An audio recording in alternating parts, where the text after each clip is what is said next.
Après avoir été humilié par la fille qu'il aimait, il est revenu 2 ans plus tard avec un plan terrible. Tu ne devineras jamais jusqu'où il est allé pour se venger. Henri était un garçon de 17 ans qui, dans une école où la popularité et l'apparence étaient tout, souffrait à cause de son physique. Il pesait 220 livres, et bien que certains tentaient d'être gentils, la majorité des élèves lui donnaient des surnoms cruels et se moquaient constamment de lui.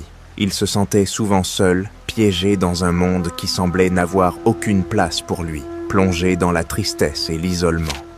Au milieu de tout cela, il y avait une personne qui, pour lui, représentait un espoir et la possibilité de quelque chose de plus. Sophia, la plus belle fille de toute l'école. Avec ses cheveux dorés, ses yeux brillants et son sourire qui laissait tout le monde sans voix, Sophia se déplaçait parmi les gens comme une reine. Et pour Henri, elle était parfaite. Depuis son coin silencieux, Henri l'observait attentivement, rêvant du jour où elle remarquerait son existence. Il imaginait une scène où ils seraient ensemble, où il lui avouerait ses sentiments et où elle, sans hésiter, les partagerait. Cependant, au fond de lui, il savait que ce n'était qu'un rêve, une fantaisie qui ne se réaliserait probablement jamais. Pour lui, Sophia était inaccessible, comme une étoile brillant dans le ciel, toujours lointaine et si belle que cela faisait mal. Un soir, chez lui, Henri reçut une notification qui le laissa sans voix. Sophia lui avait envoyé une invitation pour une fête chez elle. Il n'y croyait pas. Son cœur se mit à battre fort et des milliers de pensées traversèrent son esprit. « C'est ma chance », pensa-t-il. Plus les secondes passaient, plus il était déterminé. Il devait saisir cette opportunité, faire que Sophia le voie comme quelqu'un de spécial, et si tout se passait bien, cette soirée serait peut-être le début de quelque chose d'unique. Henri se prépara comme jamais. Il prit la décision de tout faire pour faire bonne impression. Sans trop réfléchir, il loua un costume élégant qu'il avait vu en vitrine et qui semblait fait sur mesure pour lui. Il emprunta également une voiture de luxe, espérant que cela impressionnerait tout le monde. Surtout Sophia. Il demanda même de l'argent à quelques amis proches pour acheter des cadeaux coûteux, voulant montrer à Sophia combien elle comptait pour lui. Dans son esprit, il imaginait lui offrir les cadeaux, la voir sourire, et peut-être lui avouer ce qu'il ressentait pour elle. Le jour de la fête arriva et Henri était nerveux, mais plein d'espoir. Il se regarda dans le miroir une dernière fois avant de partir, s'assurant que tout était parfait. La nuit était fraîche et l'air semblait chargé d'excitation. Il conduisit la voiture de luxe jusqu'à la maison de Sophia, sentant son cœur battre à toute vitesse. En arrivant, il vit la maison remplie d'étudiants, tous riant et s'amusant. Quand il entra, il sourit timidement, se sentant un peu mal à l'aise mais déterminé à ne rien laisser gâcher sa soirée. Puis, le moment arriva enfin.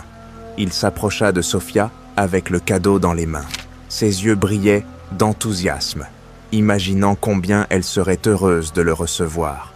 Mais son expression changea quand Sophia et une de ses amies commencèrent à rire en douce.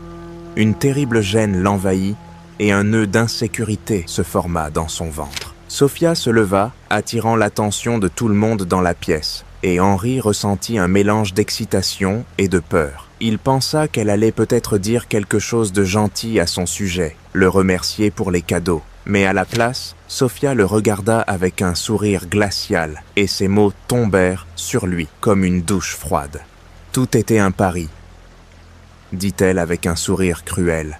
Je voulais voir si je pouvais sortir avec le garçon le plus laid de l'école. À ce moment, le cœur de Henri se brisa en 1000 morceaux. Tout le monde éclata de rire. Les regards moqueurs et les rires semblaient l'entourer, l'écrasant de plus en plus. Il ne pouvait pas bouger, ses jambes étaient paralysées et il sentait que la honte le consumait. Il ne pouvait pas croire ce qui se passait. Sophia, La fille qu'il avait idéalisée, celle en qui il pensait qu'elle pouvait voir quelque chose de spécial en lui, l'humiliait devant tout le monde. Le petit ami de Sofia se fraya un chemin dans la foule et le regarda de haut en bas avec une grimace de mépris sur son visage. « Tu as vraiment pensé qu'une fille aussi jolie que Sofia pourrait être intéressée par quelqu'un comme toi ?» dit-il, provoquant encore plus de rire dans la salle. Henri sentit les larmes lui monter aux yeux. Il voulait fuir, disparaître, se fondre dans le néant.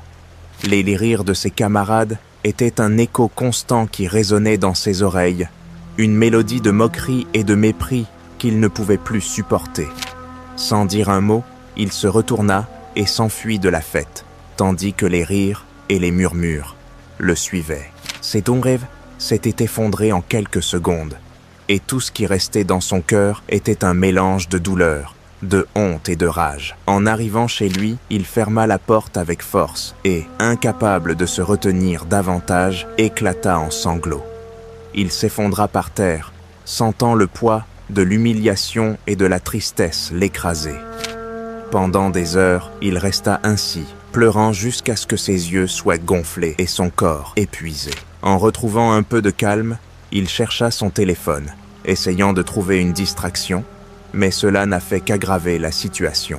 Les vidéos de la fête étaient sur tous les réseaux sociaux et les moqueries ne tardèrent pas à arriver. C'était comme si le monde entier se moquait de lui. Les larmes remplirent à nouveau ses yeux, mais cette fois, ce n'était pas seulement de la tristesse qu'il ressentait. Quelque chose de sombre commençait à surgir en lui, une colère intense et brûlante. « Je vais me venger », murmura-t-il, serrant le téléphone avec force. Les 2 semaines suivantes furent un calvaire pour Henri. Il n'allait pas à l'école et restait enfermé dans sa chambre, ne voulant voir personne. Son téléphone restait éteint et il ne répondait pas aux messages de ses quelques amis. Chaque jour, en restant seul dans sa chambre, le souvenir de cette nuit à la fête le hantait. Il ne pouvait pas effacer de son esprit les rires de Sofia, l'humiliation publique et le sentiment d'être la cible de toutes les moqueries. Mais plus il y pensait, plus quelque chose grandissait en lui, une soif de vengeance qu'il ne pouvait ignorer. Enfin, après des semaines d'enfermement, Henri décida de retourner à l'école. Il savait qu'affronter tout le monde ne serait pas facile, mais il sentait qu'il devait sortir, que se cacher ne faisait que l'affaiblir. Cependant, il voulait le faire d'une manière qui lui permettrait de se protéger, alors il alla au marché et acheta un masque. Il pensait qu'au moins, cela l'aiderait à se cacher des regards cruels et moqueurs. En entrant dans la salle de classe, le cœur d'Henri battait à tout rompre. Il ne voulait pas se faire remarquer, mais ses camarades de classe ne tardèrent pas à le reconnaître. Les rires et les taquineries commencèrent presque immédiatement. Le son du rire de Sofia résonna si fort qu'il aurait pu l'être. Entendu depuis le couloir, Henri sentit à quel point la honte et la colère l'envahissaient à nouveau. Mais cette fois, il n'allait pas les laisser le détruire. « Regardez, il porte un masque !» crièrent Sofia et ses amis, en riant et en le pointant du doigt. Henri sentit ses yeux brûler de honte et de frustration. Il pouvait sentir combien il se moquait l'âme de lui, combien chaque rire et chaque commentaire était comme une nouvelle blessure dans son cœur. Mais, à cet instant, quelque chose changea. Une fille au fond de la classe se leva. C'était Émilie, une jeune fille tranquille, qui parlait rarement et qui préférait rester en retrait. D'un pas décidé, elle s'approcha de Henri et, sans hésiter, prit la main de Sandra, l'amie de Sofia, qui s'avançait pour lui retirer son masque. « Laissez-le tranquille !» dit Émilie d'une voix ferme qui résonna dans la salle. La classe entière se tut. Émilie regarda directement Sofia et Sandra, ses yeux brillants d'un mélange de courage et de détermination que personne ne s'attendait à voir chez elle. « Vous n'en avez pas assez d'humilier les autres ?» demanda-t-elle d'un ton ferme et assuré. Sofia fronça les sourcils, peu habituée à ce que quelqu'un ose la défier. « Toi, tais-toi !» cria Sofia. « Tu as le culot de me défier ? Peut-être devrais-je rappeler à tout le monde que ta mère n'est qu'une simple femme de ménage dans ma maison. » Les doux rires remplirent de nouveau la salle, et le visage d'Émilie rougit de honte. Elle ne voulait pas se battre, mais elle ne pouvait pas rester silencieuse pendant que quelqu'un d'autre était humilié. Henri la regardait, rempli de gratitude et de surprise. Personne ne s'était jamais mis de son côté auparavant, encore moins quelqu'un comme Émilie, qui était aussi rejetée par la majorité. À la fin du cours, quand tout le monde sortit, Henri rattrapa Émilie et, d'une voix douce, la remercia de l'avoir défendue. « Merci », dit-il, ne sachant comment exprimer tout ce qu'il ressentait. « Merci d'avoir été là alors que personne d'autre ne l'était. » Émilie lui sourit, bien que son visage montrât encore les signes de la honte et de la colère qu'elle avait ressentis. « Tu n'as pas besoin de me remercier, » répondit-elle. « J'ai vu comment il te traitait, et je ne supporte pas tant de cruauté. Tout le monde mérite du respect, Henri. » Henri la regarda, ému. Il espérait trouver de la sympathie en elle, mais il trouva un soutien sincère. Alors, presque sans réfléchir, il lui posa une question. « Est-ce qu'on pourrait être amis ?» demanda-t-il avec un ton plein d'espoir. Émilie hocha la tête et lui sourit chaleureusement, acceptant sans hésiter. Ils échangèrent leurs numéros et commencèrent à marcher ensemble. Juste à ce moment-là, une voiture de luxe s'arrêta devant eux, et Henri reconnut le conducteur. C'était le chauffeur de Sofia. L'homme fit signe à Émilie de monter dans la voiture. Henri la regarda, surpris. « Tu habites chez Sofia ?» demanda-t-il, sans pouvoir cacher sa surprise. Émilie acquiesça, avec une expression triste sur le visage.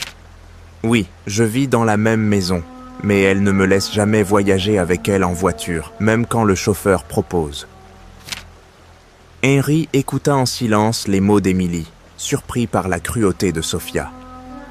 La voir de cette manière, observer son comportement envers Émilie, lui révéla un côté de Sofia qu'il n'avait jamais compris. Pendant des années, il l'avait vue comme quelqu'un de parfait, mais maintenant, en voyant comment elle traitait Émilie et sa mère, qui travaillaient sans relâche dans sa maison, il commençait à avoir honte de l'avoir idéalisée. La voiture de Sofia s'éloigna, et Henri sentit la rage qu'il ressentait en lui devenir encore plus forte. Sofia avait humilié Émilie et sa mère, et il ne pouvait pas rester sans rien faire. À ce moment précis, le chauffeur de Henri arriva.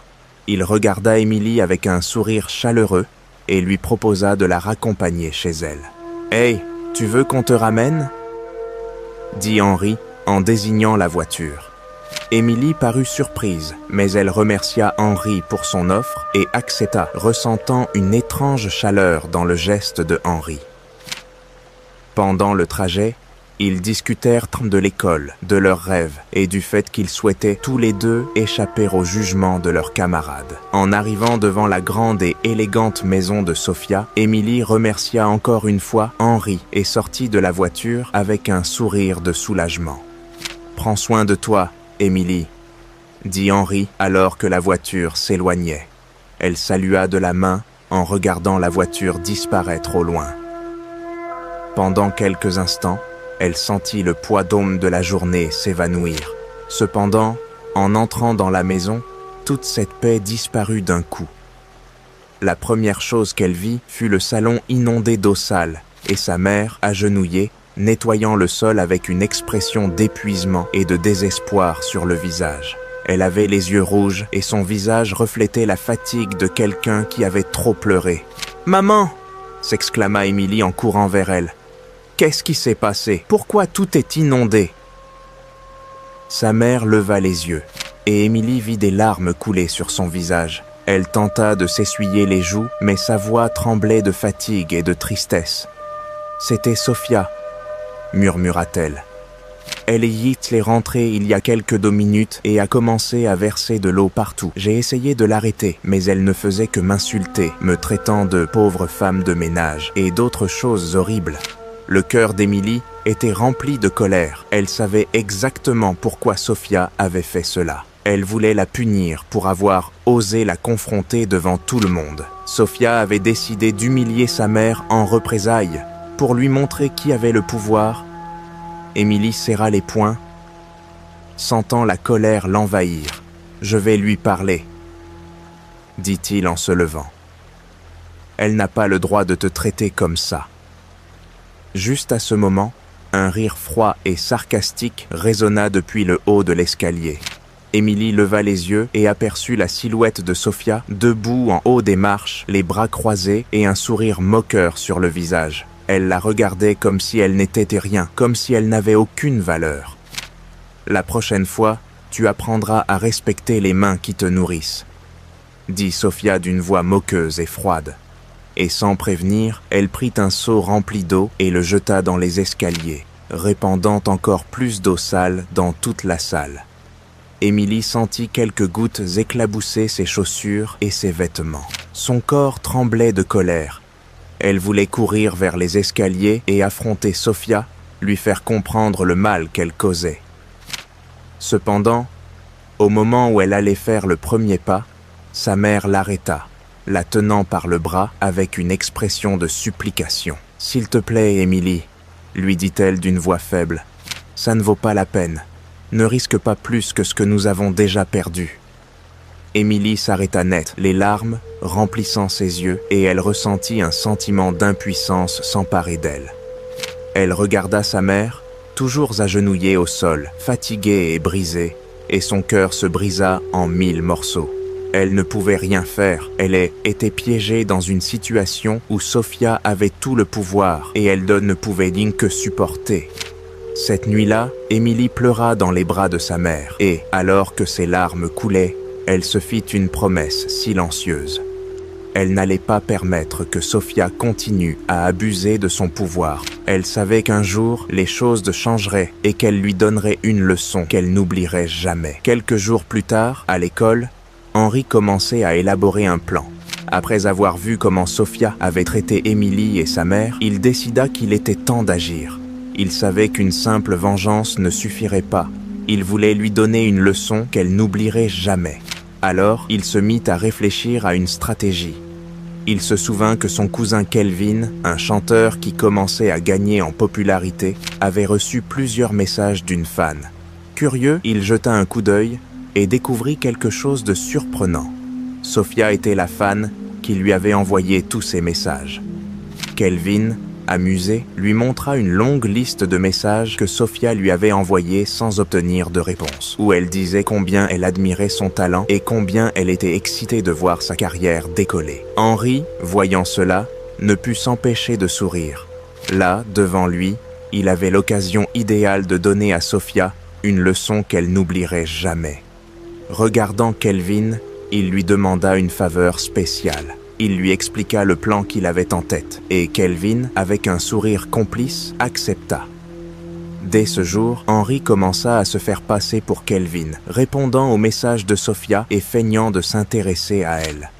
Au fil des jours, Henri remarqua que Sophia devenait de plus en plus excitée et impatiente de recevoir des nouvelles de Kelvin. Profitant de l'occasion, Henri lui demanda si elle aimerait l'accompagner au bal de fin d'année, qui avait lieu dans quelques semaines.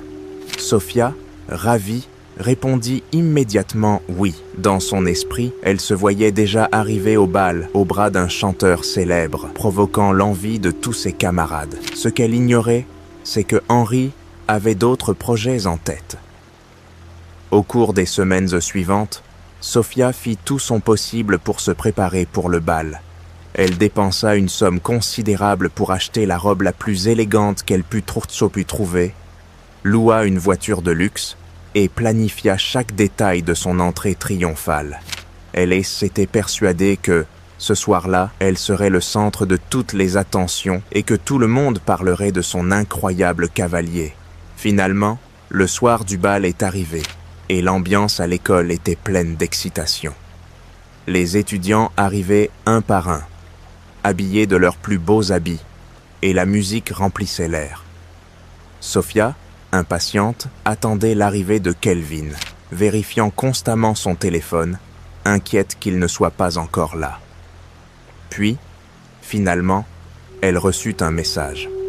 « Je suis là. » Avec un sourire radieux, Sophia sortit de la salle et se dirigea vers l'entrée principale.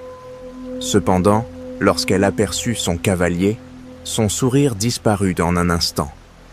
Devant elle se trouvait un homme plus âgé, habillé de vêtements sales et avec une barbe négligée.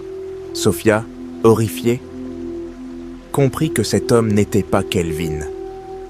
L'homme qui avait été engagé par Henri s'approcha de Sophia et avec un sourire moqueur, lui dit d'une voix forte « Tu es prête pour le bal, ma chérie ?» La réaction des étudiants fut immédiate. La salle se remplit de rires et de murmures, et tous les regards étaient tournés vers Sophia. Elle n'en croyait pas ses yeux, elle se sentait humiliée, ridiculisée, complètement exposée. Elle regarda autour d'elle, cherchant une issue, mais les regards de ses camarades semblaient l'enfermer, comme s'il n'y avait aucune échappatoire. Incapable de supporter la honte, Sophia s'enfuit de la salle en courant, les larmes aux yeux et le cœur brisé. Elle courut jusqu'à la voiture qu'elle avait louée et, dans sa précipitation, monta sans même regarder autour d'elle. Dans sa hâte de fuir, elle perdit le contrôle du véhicule et finit par percuter un arbre. Le bruit de l'impact attira l'attention de plusieurs étudiants qui, en voyant l'état de la voiture, commencèrent à rire et à prendre des photos. Humiliée et ne sachant que faire, Sophia sortit de la voiture en tremblant. Elle était tellement honteuse qu'elle pouvait à peine réfléchir. Tout ce qu'elle voulait, c'était disparaître, s'éloigner de l'école et de tous ceux qui avaient assisté à sa chute. En rentrant chez elle cette nuit-là, ses parents l'attendaient déjà. Ils avaient été informés de ce qui s'était passé, et après tout ce qu'ils avaient supporté, ils avaient mieux pris une décision ferme. « Nous ne pouvons plus supporter ça, Sophia, » dit son père d'une voix ferme. « Nous t'avons tout donné, mais tu ne nous apportes que des problèmes. Il est temps que tu assumes la responsabilité de tes actions. À partir de maintenant, tu vivras chez ta grand-mère, à la campagne. » Les paroles de son père résonnèrent dans son esprit comme une sentence. Sophia, qui avait toujours eu tout ce qu'elle désire, sentit son monde s'écrouler. Ses parents, ceux qui l'avaient toujours soutenue, la rejetaient bien de maintenant. Les larmes commencèrent à couler sur ses joues alors qu'elle essayait de comprendre ce qui venait de se passer. Humiliée et brisée, Sophia fit ses valises et partit dès le lendemain pour la maison de sa grand-mère. Pendant le trajet, elle ne cessait de penser à tout ce qu'elle avait perdu. Son orgueil, sa popularité et, plus importante encore, respect de son entourage. Elle savait qu'elle avait commis des erreurs, qu'elle avait laissé la vanité et le mépris l'aveugler, et maintenant elle en payait le prix. Dans son esprit, les souvenirs de ses actes la tourmentaient, chaque mot cruel, chaque geste méprisant, chaque fois qu'elle avait fait se sentir petit quelqu'un, qu'elle s'était laissée aveugler par la vanité et le mépris, et maintenant elle en payait le prix. La douleur de l'humiliation, la honte et le regret allent l'accompagner pendant longtemps, lui rappelant que les mauvaises actions finissent toujours par se payer très cher. De leur côté, Henri et Émilie continuèrent leur vie, unis par une amitié née au milieu de l'adversité. Tous deux comprirent que bien qu'ils aient souffert, cette expérience les avait rendus plus forts et leur avait appris à valoriser ce qui comptait vraiment.